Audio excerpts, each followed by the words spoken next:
Good morning, everyone. Hope you are all doing okay today on this very wet and miserable Thursday morning. Hopefully you're all nice, warm at home and are ready to carry on with the story. So we're reading Calm the F Down by Sarah Knight. Started this last week, and yeah, it's a bit of a self-help book with some humor in there. And yeah, just teaching us all a bit how to deal with our emotions and our anxieties and everything. So I hope you're enjoying it so far, and I'm going to carry on this morning. I love it when a plan comes together. Before we round the corner to part 3, deal with it, I feel a pressing urge to drive home the power of all the tips and techniques for part 2. What can I say? Sometimes I just can't stop guruing. In the next few pages, I'm going to take a simple what if and help you calm down about it. We will assign a category and status to this potential shitstorm, determine what, if any, control you might have over the outcome, accept the reality of the situation, discard worries stemming from the parts you can't control, spend your freak out funds wisely to prevent, prepare for, or mitigate the results of the rest. I'll even throw in a preview of dealing with it because I'm a full service anti-guru and I respect a seamless transition. Categorizing cousins. Let's say, hypothetically, you have 2 cousins named Renee and Julie. Recently, Renee posted something nasty on Facebook that was oblique yet clearly aimed at Julie. And now the 2 of them are about to cross paths at your wedding. Do you feel a freak out coming on? Assuming for the sake of our hypothetical that the answer is yes, or that you can imagine how it would be a yes for some people, given that weddings are traditionally known to be an intrafamilial, I can't say it, I haven't got my teeth in again this morning. Intrafamilial hotbeds of stress and strife. You have a decision to make. You could spend time and energy worrying about your cousins getting into a parking lot fistfight during the reception, working yourself into a double whammy, anxious, angry, freak-out face. But that's neither going to prevent it from happening nor help you deal with it. Instead, let's activate your inner weather person and assemble all the available data, such as: what's Renee and Julie's history? Has this kind of thing happened before? How well do they hold their liquor? Asking logical, rational questions like these will help you determine whether it's highly unlikely, possible but not likely, likely, highly likely, or inevitable that these bitches are getting ready to rumble. And who knows, maybe they'll be so inspired by your vows that they will vow to stop being nasty to each other. Maybe they'll hug and make up in the photo booth before the pigs in blankets hit the buffet. Maybe at least one of them will take the high road as her wedding gift to you. I certainly don't know because I don't know them, but you do. Check your probometer and make a reasonable guess as to which category this potential shitstorm falls under. Then earmark your freak out funds accordingly. Scenario 1.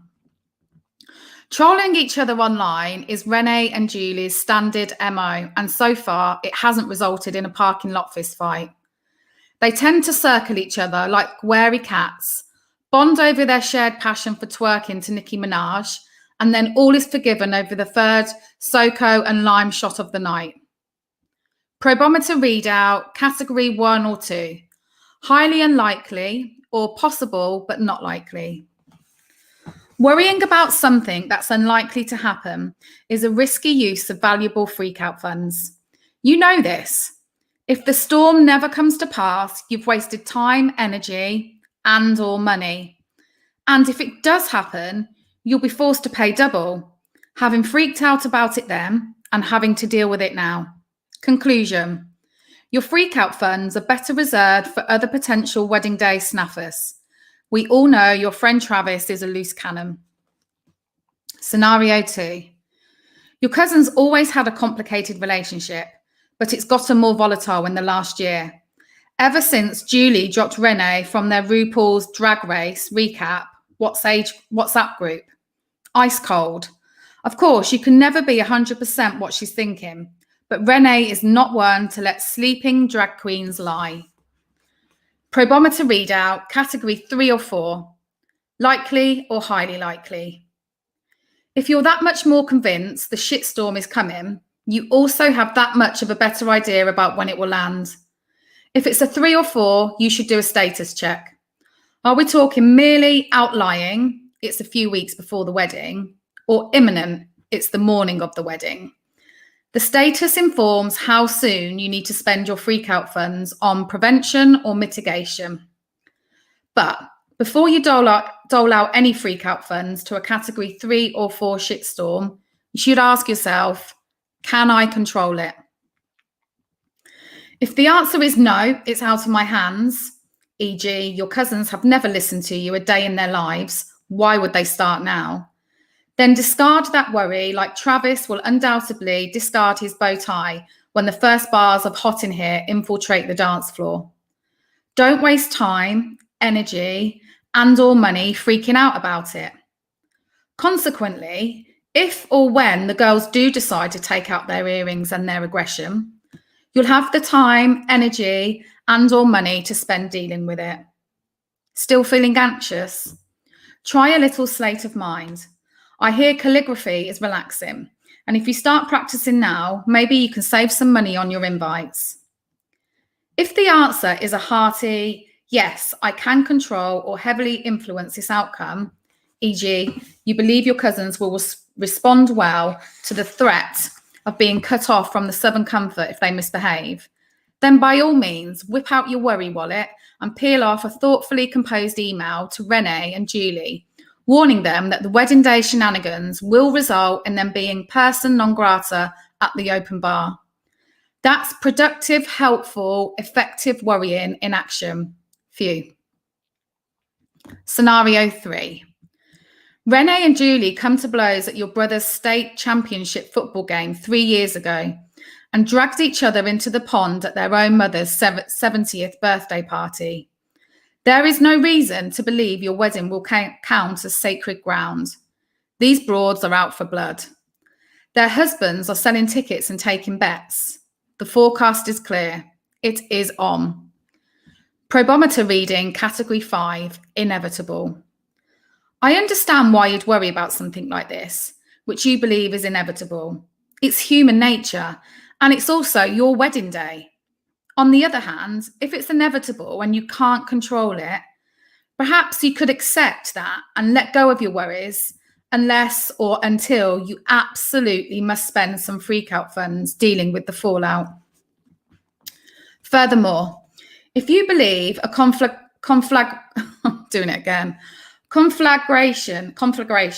I've never heard of that word before.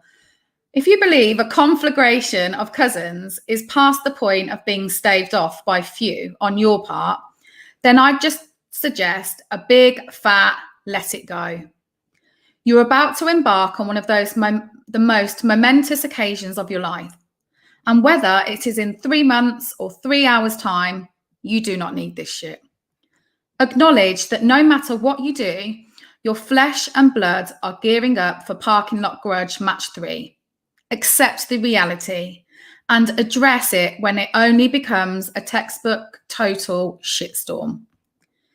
Do not spend freakout funds now. You're going to need that time, energy, and money when the total shitstorm makes landfall.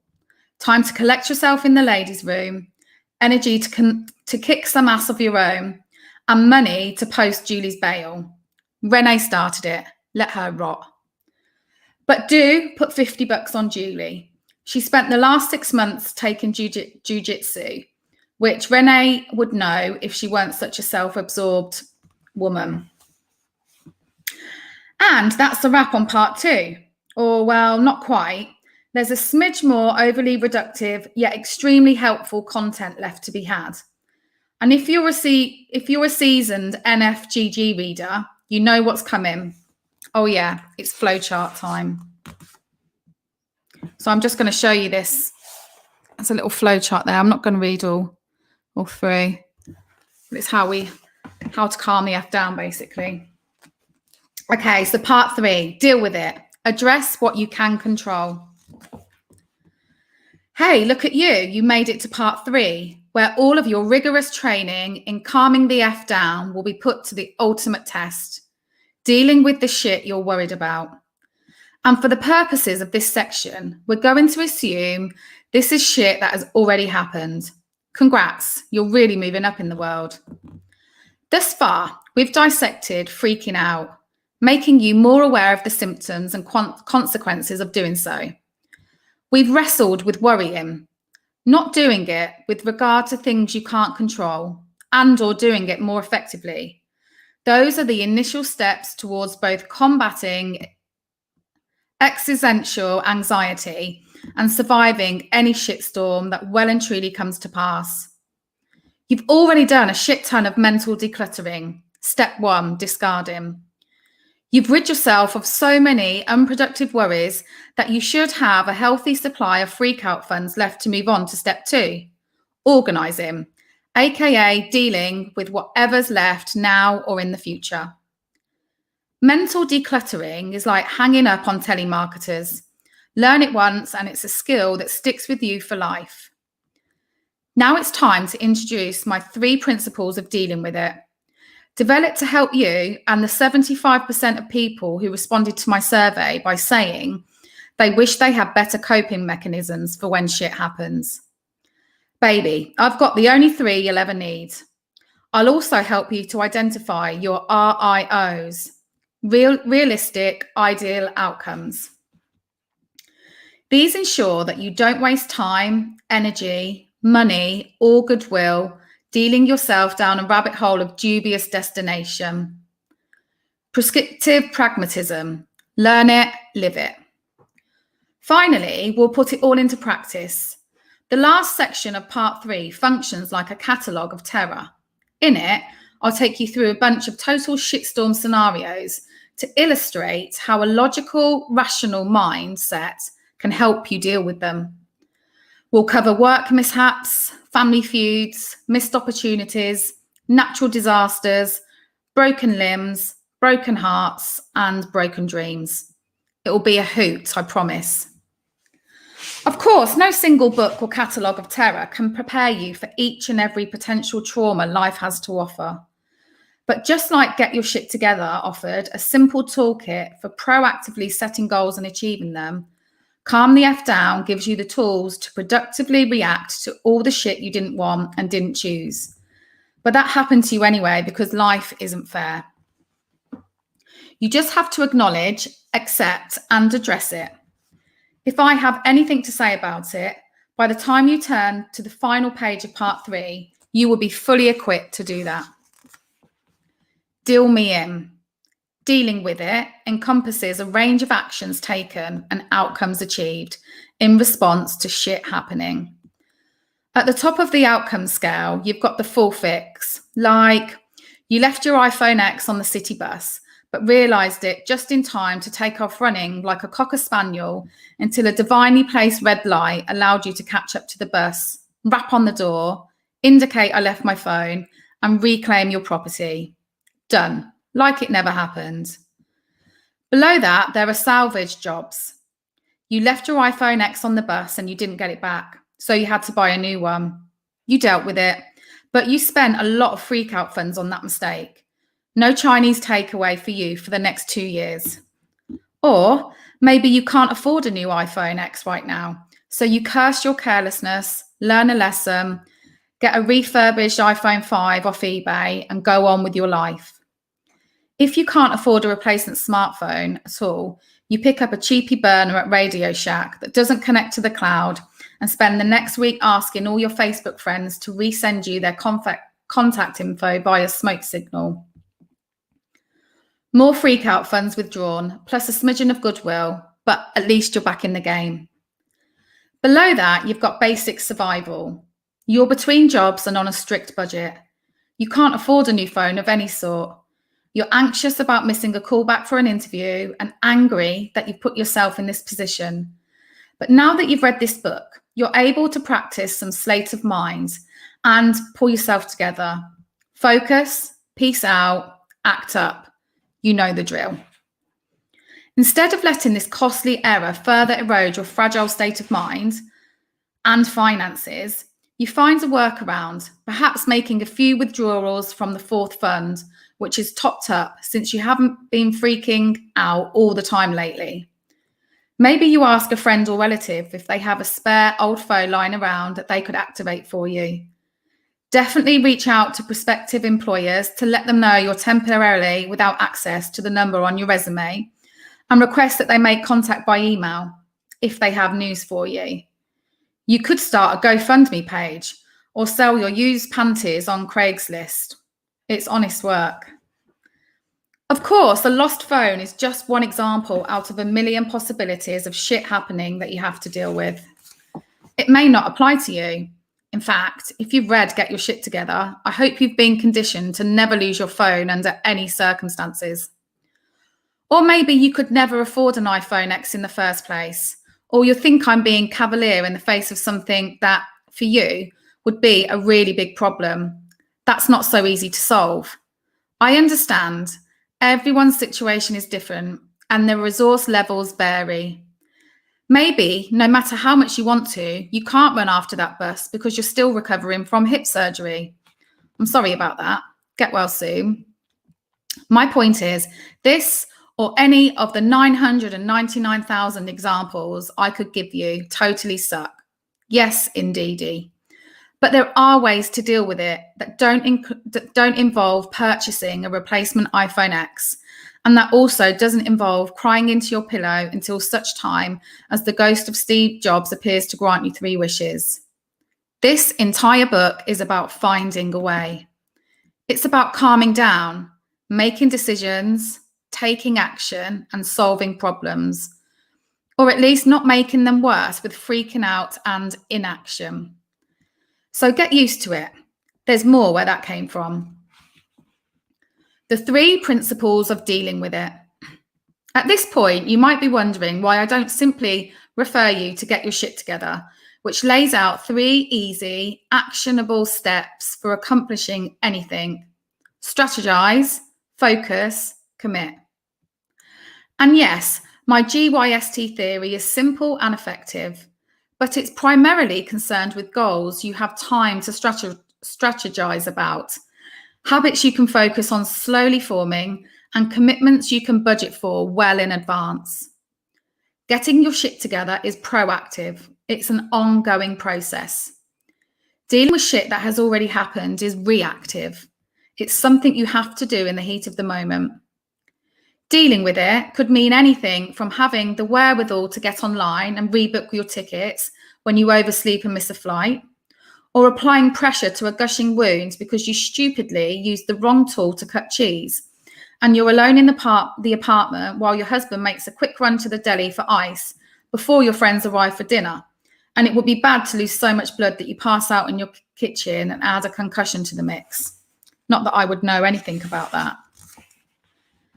Step 2 of the no worries method requires its own set of skills and tools, busted out in the moment and honed in the blink of an eye, whether they're used to engender a full fix or simply to survive.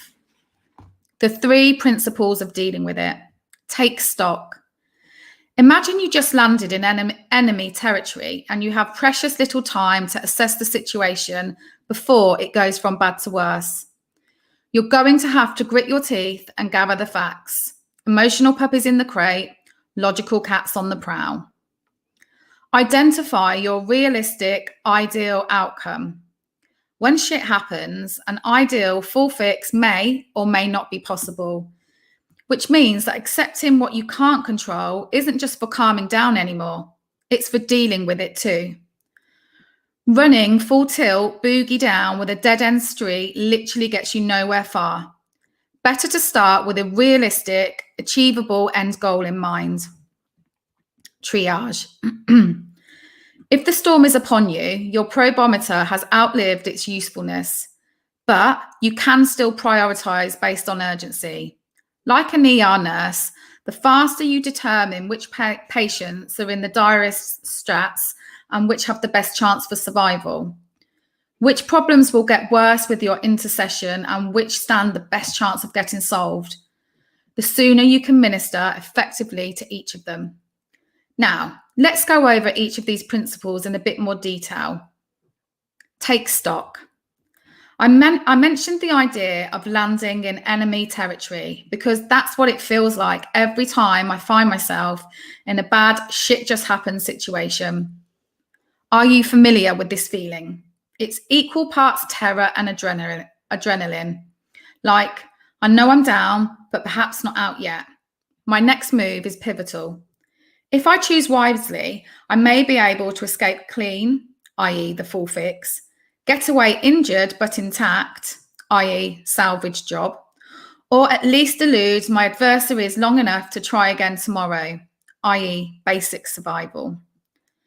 I felt this feeling when a car I was riding in was hit broadside, deploying its airbags along with an acrid smell that apparently accompanies deployed airbags, and which I assumed was an indicator that the vehicle was going to explode with me in it if I didn't get out of there ASAP. Reader, I got out of there ASAP.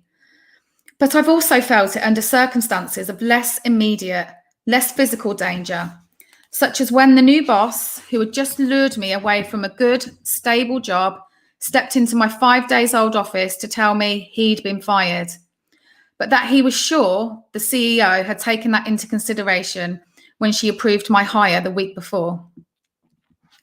The Logicats leaped into action. Should I set up a preemptive chat with HR rather than sitting around waiting for a potential axe to fall? Was I entitled to any severance or health insurance if I became a casualty of the outgoing administration? Was it too early to start drinking?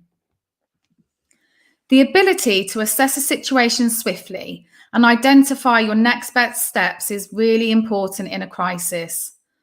Why do you think flight attendants are always yapping about knowing where the emergency exits are? Anxious flyers. Forget I said that. And as I said in the introduction, you don't have to be born with this skill. You can practice and develop it over time like I did. However, note that I said to swiftly identify your next best steps, not necessarily to swiftly take them. Taking immediate action can occasionally be good, such as frantically searching for the undo send option in Gmail upon realizing you just directed an off-color joke about your boss to your boss. But acting without having taken the lay of the land is far more likely to exacerbate your original problem. Like, just because you parachuted into the villain's compound and don't want to be fed to his pet bobcat for breakfast doesn't mean you should be making any rash moves. For one thing, bobcats are nocturnal, so I would tread real lightly overnight and make a break for it at breakfast. Rash moves can get you served up as a human hash brown just as easily as if you had succumbed to ostrich mode. And if that last sentence doesn't get me a Pulitzer nomination, then I don't know what will. Recognition radio from TuneIn. Sorry, my Alexa's just gone off because I think it heard me saying something. Let me just quickly turn it off. Alexa, stop. I'm so sorry about that. I don't know what I said, but I think my Alexa thought I wanted it to play some rap music. So apologies. Oh my gosh, that's put me off now. I don't know where I am. Let's have a look. Okay. Rash moves can get you served up as human hash browns just as easily as if you had succumbed to ostrich mode. And if that last sentence doesn't get me a Pulitzer nomination, then I don't know what will. Just make a simple, immediate assessment of the situation, nuts and bolts, pros and cons. Taking stock not only helps calm you down, what's the flip side to anxiety? Focus. It gives you a rough blueprint for dealing with it when the time is right. Identify your realistic ideal outcome, RIO. What's realistic? Looking again at the backpack scenario, If the thief is apprehended 10 minutes away with all your stuff intact and unpawned, what ho, it's a full fix. But assuming this isn't the case, then dealing with it will be annoying, but probably a pretty decent salvage job. Most of your crap can be replaced, and it was time to dump those loose Blueberry Bliss Lunar Bar anyway. It was getting hard to tell if those were blueberries or ants. On the other hand, if you were to say, drop great-grandpa Eugene's antique watch overboard in the middle of the Pacific, a full fix would definitely be on the table. Obviously, you could buy a new watch, but you can't bring your father's grandfather back from the dead to break it in for you for 60 years before you start wearing it. All you can hope for is a swift and substantial insurance claim, filling out the paperwork for which is the best and only thing you can do to ensure the manifestation of your RIO on this particular salvage job. What's ideal? Every shitstorm harbours a range of realistic outcomes, and what makes any one of them ideal outcome depends on the preferences of the person afflicted. For example, if you've just discovered your fiance's very active online dating profile a month before your wedding, there are plenty of realistic outcomes. You may be ready to call the whole thing off, or you may decide to kiss and make up and personally delete her Tinder account. You'll take stock of the situation by confronting her or not, believing her or not, and deciding whether you're through with her or not, and then proceed to solve for X. Or for your ex, as the case may be, whatever is ideal for you. How do I figure it out? The key to determining your RIO is to be honest with yourself. Honest about what's possible and what you want. Honest about what you're capable of doing to get there. And honest about what's out of your control. Think of it like buying a pair of shoes. When you try them on, no matter how much you like them, if they don't fit, they don't fit. Do not go to the cash register. Do not drop $200 on a pair of sweet but uncomfortable kicks. You cannot will your size 10s to shrink overnight. And if the shoes pinch your feet now, imagine how your poor toes are going to feel after you walk around in them all day. You'll be blistered and bleeding, relegating your expensive mistakes to the bottom of your IKEA Mac-a-Par cupboard as soon as you hobble in the door.